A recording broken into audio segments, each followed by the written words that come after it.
Yo, dude.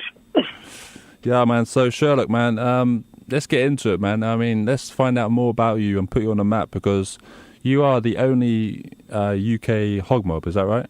Yeah, man, yeah. Basically, I think it was about 4 years ago. I was praying for ages. I've listened to Seven's music since, well, I've been a Christian for 12 years, and I've been listening to Seven's music for probably about 8 years, something like that.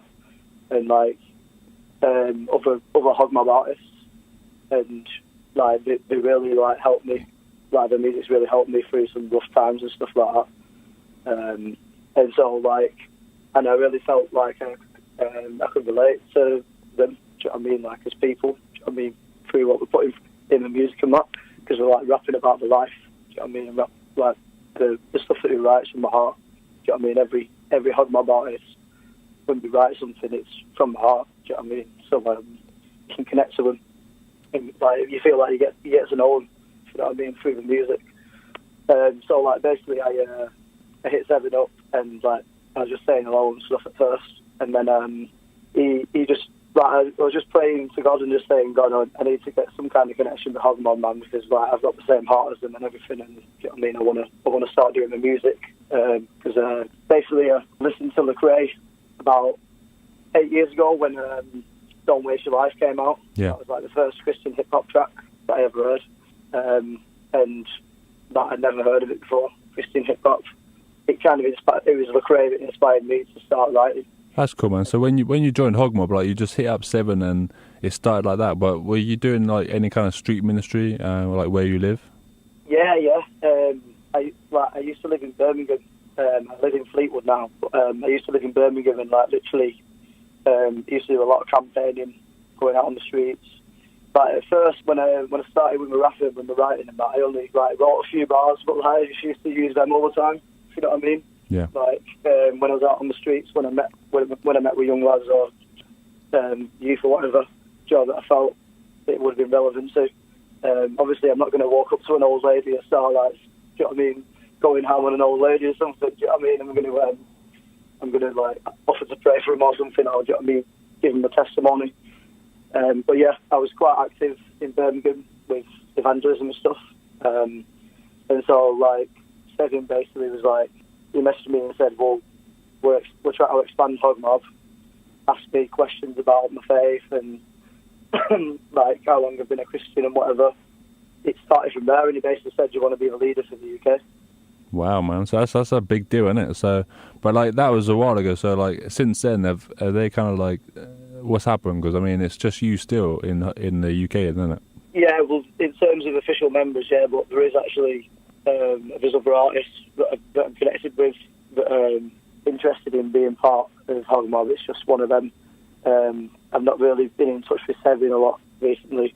There's like Seven and IC Jones are like my accountability in Hog Mob, and I've been in touch with IC a lot, but he's like the general for the Vegas chapter. It's one of them, man. It's just a matter of time. Do you know what I mean? There has been good stuff happening. Do you know what I mean? The main thing is my ministry's been bringing people to Jesus. Do you know what I mean? My mum found God through the music. Wow, that's dope, man. Yeah, and she, like, I was praying for her for about 8 years, man. And she started listening to the music, and, like, I think there was one time where she was listening, and, like, she just burst into tears. Do you know what I mean? And, like, God really touched her. And then there's another guy called Colin Bagnall. He actually got baptised with a Hooked on God t-shirt on. Well, man, that's when you know you're hitting up things and you're doing the right moves, when your own mum listens to your music and she comes to Christ. That's how you know, man. Yeah, man, my mum's one of the biggest fans, if not the biggest fan. Yeah, man, that's awesome, man. That's awesome to hear, man. That's good for you then, isn't it? Because then you know, like, what you're doing is the right road, kind of thing.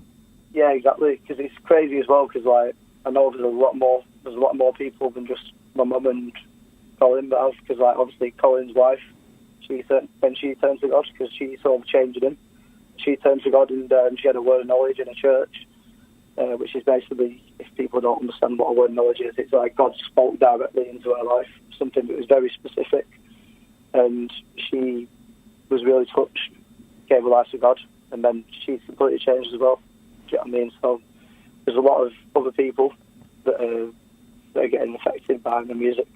Yeah, man, that's awesome. So, but then moving on, like Hog Mob was what you started out, but then, well, actually, how did you get into the scene before that? Like, were you just in? You said you just literally just rapping, and then you found Hog Mob. You got in touch with Seven. He allowed you to be part of it, and then moving on now, you're into Omnigod music, right? Yeah, man. Yeah. See, the crazy thing is, pretty similar to Lecrae in his stance on things. Like, I don't mind being called a Christian rapper, obviously, because I'm a Christian and I'm a rapper. But like the way I see it is, it's like, I'm doing my music, obviously to reach people with the gospel, but at the same time, the stuff that I rap about, it's from the reason why I put my first album out called From the Heart. It's because when I write, if you're a hip hop artist, you're supposed to write about stuff that's relevant to people, that's going to impact people. Do you know what I mean? In a positive way. Do you know what I mean? Rather than a lot of rubbish that gets rapped about nowadays. And what I'm trying to get across is, like, if I was, like, I work at a glass place, a double glazing place. Yeah. I don't call myself a Christian glassmaker. Do you know what I mean? It's like, if you get what I mean. Yeah, I understand what you mean. I mean, you were going to say, I thought, like, Lecrae's cool with it, but obviously, like, we know in recent days, Lecrae's not cool with being called a Christian rapper. Like, he's trying to get out of it. Like, he wants to be like, yo, I'm just a rapper, that's it. Yeah. I don't mind. If people want to call me a Christian rapper, that's cool, but that's not the way. Like, I just say I'm a hip-hop artist. Do you know what I mean? Because, like, the thing is, the reason why I was saying that is, the gigs that I've had, there's only, like, been one gig that was at a church. The rest of the gigs I've had have been in clubs and stuff. Yeah, that's how it should be, though. That's how it should be. That's how it should be, man. From the ground up. Because I think the thing is, when you say like, oh, it's Christian music or Christian rap music, that what happens is the people in the secular scene, they think to themselves, well, okay, well, you said it's Christian music, so does that mean it's only for Christians? You know what I mean? Yeah, exactly, and that's why I don't want to put myself. I don't want to like close myself in. Cause the thing is, there's no box. Like, some of the bars that have rolled on the mixtape, like, basically, it's, if you don't mind me spitting a couple just to explain.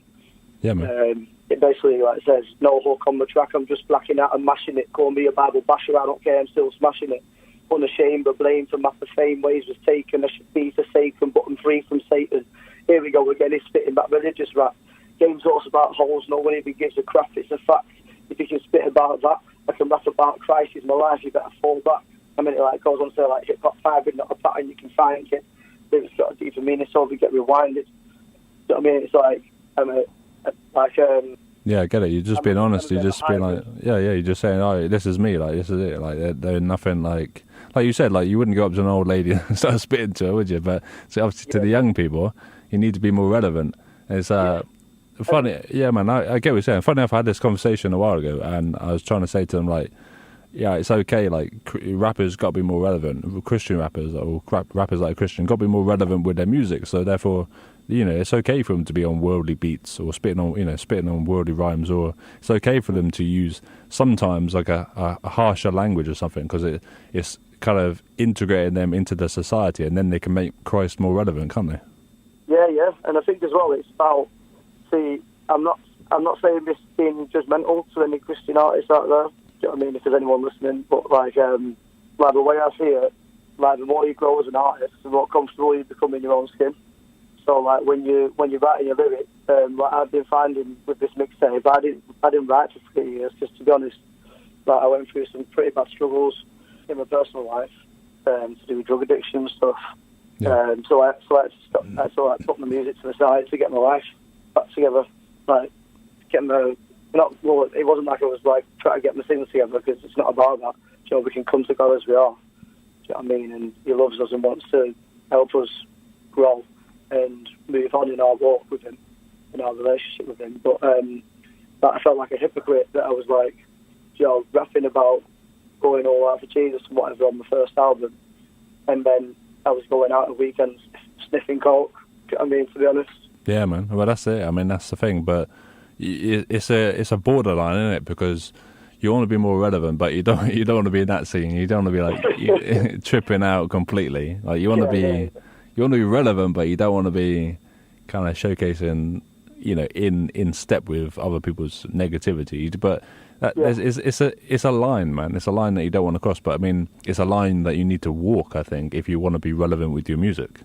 Yeah, I think God's allowed me to go through the stuff I've gone through the past few years to kind of, I'm not saying that he was pleased with the stuff I was doing, but it's part of my testimony, do you know what I mean, that he's helped me through it, do you know what I mean, through those times, do you know what I mean, it's quite lonely and dark times, like I lost my job and everything, I was signed off with anxiety and depression, and then I didn't help myself by getting into, do you know what I mean, I was an alkie, I was a coker, to be honest, do you know what I mean, I wasn't rapping, I was like, stuff that I was rapping on my album, I wouldn't have been able to rap it, do you know what I mean, I wouldn't have been able to perform it, and it would have been true, do you know what I mean, so I was like, well, I need to put my music down and make sure that what I'm speaking when I'm spitting is actually true to my life, because at the moment it isn't, and so it took like 3 years, man, but it's time, it's goal time. Yeah, man, that's cool. I mean, obviously, that's the thing, I think that's who you are right now. What you're talking about is a lot of guys who are rapping for Christ need to realise if they want to make Christ relevant music. I mean, not everyone's going to be in that category, because some people do need to be rapping specifically for people inside of a church, but there are other people like yourself who need to be ministering to the secular world. They obviously hear the gospel in a different way and they encounter Jesus. But I mean, I think what you're doing is the hardest way of doing it, because when you're doing that kind of lifestyle, you're repping the secular scene, but you're doing it in a Christ-driven way. Unfortunately, what happens is you get a lot of negativity from the church people, because then they're like, yo, you shouldn't be doing that.